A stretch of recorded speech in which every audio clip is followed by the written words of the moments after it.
không sai. Ừ. Châu ọt. Châu châu.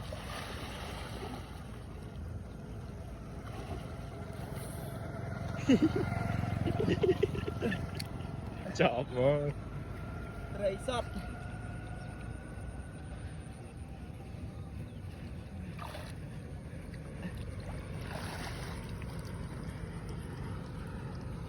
Nó không sai bị cả.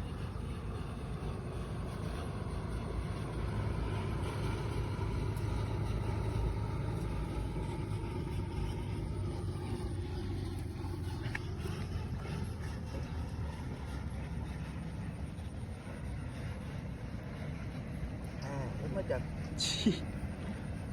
chạp tục yêu bê nha chọc chị này mấy cục plot đây chưa tới bán rồi bán ở đây mấy chom bị lệ cọp lông không mấy tôi không đánh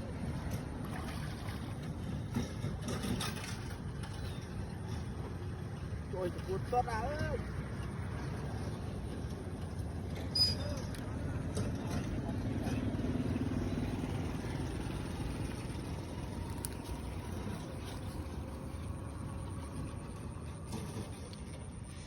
đờ chỗ này không tô và tôi là trên cao của lá tôi ấy chật pana này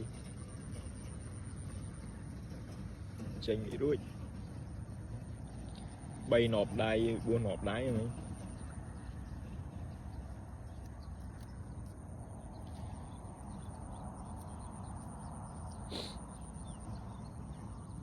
thấy nó bỏ cam mùi tắt của trồi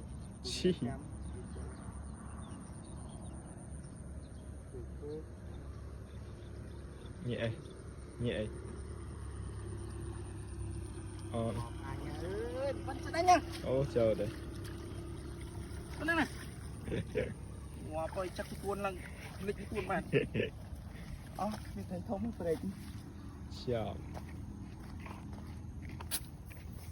hoặc tầm ngó này